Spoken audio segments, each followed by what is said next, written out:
Hello. It's Monday, and so today we're going to talk some more about finding your authentic voice. Last week we talked about authenticity and what that looks like, and we also talked the week before that about limiting beliefs. Next week I'm going to focus on confidence and really what that looks like and how it shows up in finding your own voice. But today I want to talk about a few tools that can really help you create more effective communication. So, as a starting point, it's always where we start. In order to be a good speaker with an authentic voice and who gets really their message across and is understood, you need to start by being a really great active listener. Active listening really looks like listening to people all the way to the end of their sentence and then often reflecting back what you heard to make sure that you understood it. People will know if you're faking that or if it's real. So my dad was a really great active listener. He often would say, listen all the way to the end of my sentence so that you hear what I'm finishing with and don't start trying to answer where I started, because where I end may be different than where I start. And that taught me a lot about really listening to people and letting them finish so that I could get a sense of, were we talking about the first thing you said or the last thing you said, right? And that's really important. In order to be understood and to have your own unique voice, you need to be responding and reacting to what's in front of you, not planning and plotting out what you'll say despite what the room does. That's script writing and won't get you anywhere in terms of strong, effective communication. Another option, another tool is mindful communication. And so mindful communication really is tuned into mindfulness. So if you don't know a lot about that, I would do some searching on Google for that. But really, what you're looking for with mindful communication is an ability to really take a deep breath and stop and say, what's coming up? What do I feel? What's happening as we talk, right? And then asking open, reflective questions to get a sense of what's going on with the person, and also sharing in that open, kind of reflective way. Hey, what I'm hearing is XYZ, right? So, really thinking from a mindful place about what's going on and observing it while it's happening. I think that can be really, really key. There is a tool called nonviolent communication. So you can also look that up on Google. There's also some more of this, more details on my blog today. So feel free to go look there.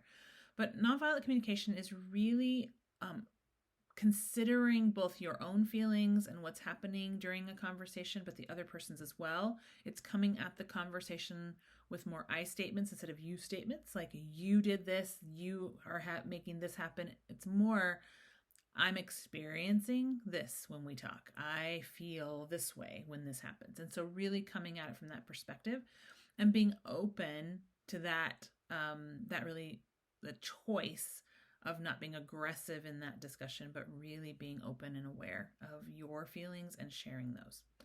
And then another technique that's really, it plays a role in all of this, just like listening, is really body language and voice techniques, right? I do not have a poker face at all. So that means that when I have an emotion or a thought, it often crosses my face rapidly, sometimes even just a micro expression. I worked for a guy that any expression I had set him off. He was like, oh, what are you thinking? Now you're laughing at me? It's like, whoa, dude, this was just my face reacting to what you said. It was really hard to work with someone who was monitoring my every facial expression. But you should assume that when you're in conversation that people are monitoring your facial expressions and looking for a reaction, right? They're looking to see what happens in your eyes. Does your nose crinkle? Do you furrow your brow? What happens, right? You want to, so I'm not a big proponent of trying to control that because I am not successful at controlling it. But what I do try to do is have an active awareness of what my face is doing, what my voice is doing, when I seem to be leaned in and paying attention, when I seem to be pulled back and a little cold. Like, what does that look like? And being aware of it. That awareness in and of itself can help me then deal with whatever might come up. So if I have a strong reaction and my face gives me away, if I'm frowning or whatever, I can say, listen, that is confusing for me, which is why I'm really having this reaction, or that really frustrates me. What we've talked about that 17 times, and I feel like we're revisiting it, which is kind of what happened with that guy. So really being aware of it and then speaking to it. Like, let's not pretend it's not happening, right? If you chuckle when somebody says something and they're offended, you should be like, whoa, I am laughing because I'm uncomfortable, or I'm laughing because I don't know if you know that this part of this is funny, right? But you want to be able to express and explain, this is what's happening in my face and in my body.